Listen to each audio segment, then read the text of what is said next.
Howdy, folks. Today we're looking at Rune number 1 from Malibu Comics in 1993. Enter the Ultraverse. 3 decades ago this summer, Malibu launched a completely new superhero universe to compete with the likes of Image for the hearts and wallets of comic book buyers. Now, I actually quite liked the Ultraverse. The line had some good books and memorable characters, but in its years of existence, the Ultraverse only produced one truly great comic, and that was Rune by Barry Windsor-Smith. Windsor-Smith had a busy early 90s. Not only was he one of the founding fathers of Valiant alongside Jim Shooter, but after that place started to fall apart, he joined a number of other Bronze Age vets, among the founders of Malibu's subsequent superhero startup, for which this was his contribution. Rune is a lavender vampire from outer space, at least 10,000 years old, who likes to eat people and absorb their precious life energy. He's also dying, albeit very slowly, after trying to eat an atomic bomb many years ago. Rune is a violent and fast-paced book, a story about an avatar of death chasing down powerful psychic twins in the desperate hope that their power can prevent his own demise. If you're a fan of Windsor-Smith, all his themes are right here, front and center. Yes, we're back at the intersection of gruesome body horror and shadowy government machinations, with the covert agency Aladdin taking custody of the monster's body after Rune is knocked out of the county by one of the aforementioned psychic twins. Sadly, Windsor-Smith's run is brief, and for many reasons we'll probably never see it reprinted, but his work on the character remains a visceral and unforgettable highlight of a very crowded time in comics history. Howdy, folks. Today we're looking at Rune number 2 from 1993 in Malibu Comics. The Ultraverse marches on with Barry Windsor-Smith's great contribution to this sorely lamented early 90s superhero universe. This is a violent and bloody series, and even if it didn't last for long, was nevertheless Windsor-Smith's last monthly work intended for the newsstand audience, Storyteller being a direct market magazine. That's an interesting aspect here, given how much of his work, especially later in his career, was essentially created at its own pace, or at least a relaxed pace relative to the rest of the industry. Here we see the artist working fast, eschewing much in the way of detail in favor of speed. This is a comic that moves fast without so much in the way of exposition or lyrical detail. People are in a hurry. Whether they know it or not, they're all playing by Rune's timetable, and he's about the least patient creature in the universe. He's also safely ensconced in the heart of Aladdin's great computer, learning all the secrets of the shadowy government agency that had thought him a captive subject. Of course, this being the Ultraverse, precious little here was ever actually paid off. The great tragedy of this line was the promise that everything had been worked out well in advance by a team of expert creatives, Bronze Age veterans from across the industry, alongside sci-fi legend Larry Niven. And of course, what actually happened was that the whole operation was bought by Marvel, and all those well-laid plans turned out to be so much kindling once the characters crossed over with the Marvel Universe. Still, for what it was, Rune was nothing less than a minor miracle, a last noble attempt by Windsor-Smith to fit what he could do into a box meant for popular consumption. The results here, a nasty, bloody yarn built around the appetites of a truly distinctive monster, speak for themselves. Of special note is the coloring, garish and striking in equal measure, supernal and nauseating both.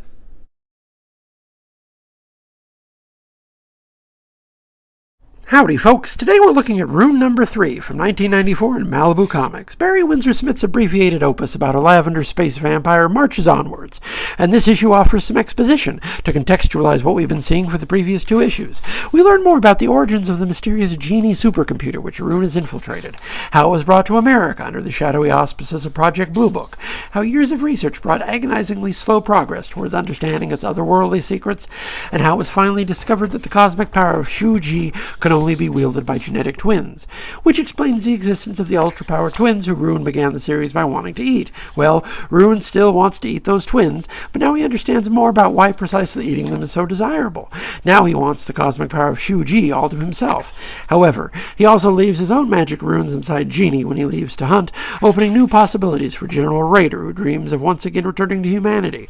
A great deal of plot, which will soon be rendered rather moot, sadly, but for today I'd like to single out the coloring. Much has been made of how far ahead of their time Malibu's computer coloring actually was, and while the results could be mixed across the line, a book like Rune shows off the technology at its best. Although there was still some confusion in terms of how dark computer color would print, a question that would bedevil computer coloring through the turn of the century, there's nonetheless a great deal of imagination on display here, using wild color effects to complement Windsor-Smith's often abstract storytelling elements. Another interesting aspect of this issue is that it was published with 2 pages of creator testimonials, following the recent death of Jack Kirby. Now, there is another sad aspect of this book that must be discussed, as this comic marks the first appearance of one of the signature gimmicks for the Ultraverse line, the advent of Ultraverse Premiere. The Premiere was an anthology, a full-length book in the mold of Marvel Comics Presents, featuring 3 stories unconnected to the main feature. The Premiere would be attached to the back of the main comic in the style of a flip book, such that anyone buying Rune would be unavoidably on the hook for a double-sized issue filled with a bunch of stuff that was very much not Rune. Each issue of the Premiere was stapled to the back of a different comic. The second issue was attached to the back of Mantra, the third to Prime, and so forth. My recollection is that this was not a particularly popular gimmick. The most memorable aspect of this first issue of the Premiere was the presence of Derek Robertson, one of the most prolific pencilers of the early 90s, capable of producing monthly work for both Marvel and Malibu during the period. Just this month, cover dated March 1994, Robertson was also the credited penciler for New Warriors 45. His feature in the Premiere, however, is notable for another reason, being that Robertson also wrote his story. The first appearance of Ripfire, a guy who gets magic powers from a UFO that finds him when he's in the middle of the desert listening to Bad Religion on a boombox. The rest of the book features a solo turn from Mantra supporting Dude Warstrike, very briefly granted his own book following this, but immediately preceding the implosion of the line, as well as Elvin, a moderately promising Prime spin-off featuring a character devoted to wreaking vengeance specifically upon men who hurt women. The Ultraverse Premiere only lasted 11 issues, mercifully.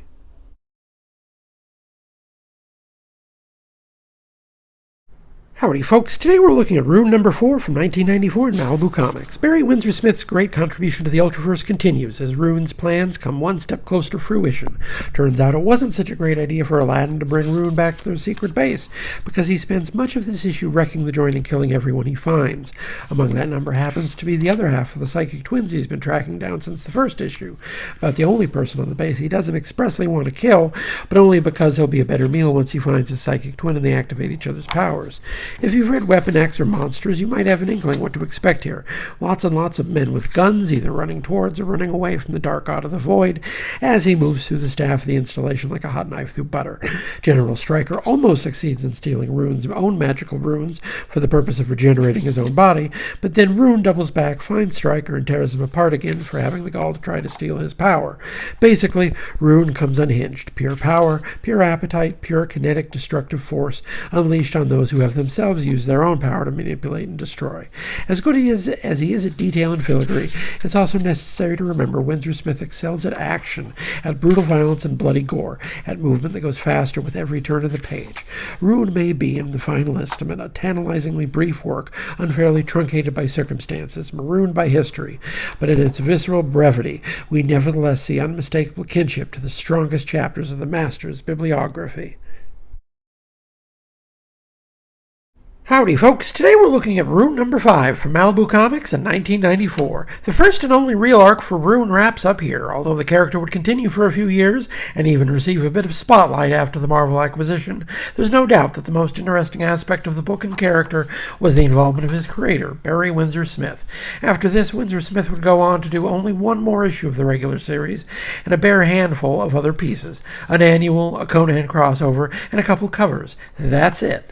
What's more, the issue wastes precious Windsor-Smith drawing time by laying groundwork for the line's first major crossover, Breakthrough, featuring all the main characters convening for a brawl on the moon at the behest of the alien supercomputer woken by the events here, all of which seems in hindsight quite useless given the speed with which the line disintegrated, a process sadly already in evidence before the Marvel takeover. But here at least we get some small closure with the end of Rune's first great saga.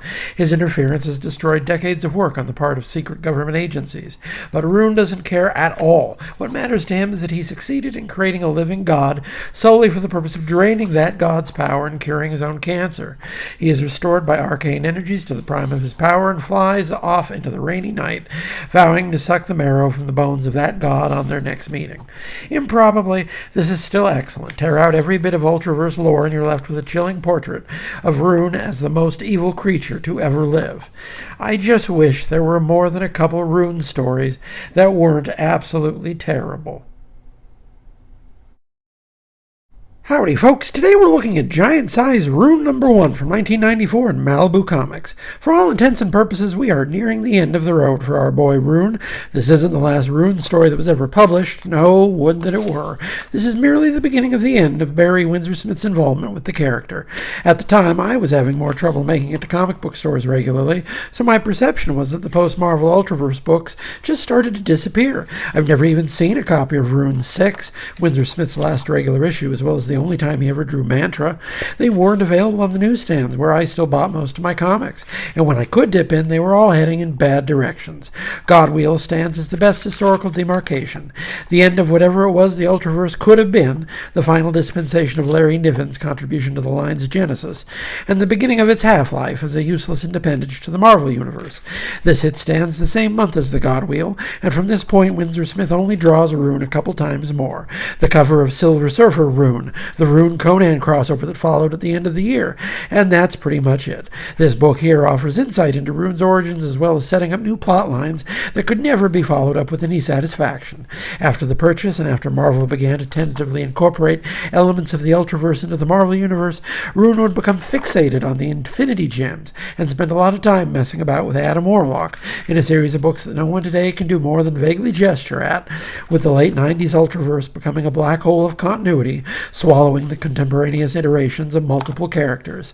A fitting end, perhaps, for the dark god of the void, an eternity in limbo. Howdy folks, today we're looking at Rune Silver Surfer number 1 from both Malibu and Marvel Comics in 1995. We reach now the end of the line, with the passing of Rune from being one of the most exciting and memorable books of its era to being garbage stuck into barely legible crossovers. Am I being overly harsh? It's hard not to see the drop-off here. The Windsor-Smith cover is pure tease, underlying an unflattering comparison between what had been and what was yet to come. This story picks up the moment following the conclusion of Godwheel. That was the Ultraverse's second big crossover following the previous breakthrough, and the beginning of the line's greater engagement with the Marvel Universe. The plot of Godwheel featured the main players of the Ultraverse exploring an alien artifact a long way from Earth, a massive disc spinning around a distant star like a giant vinyl record.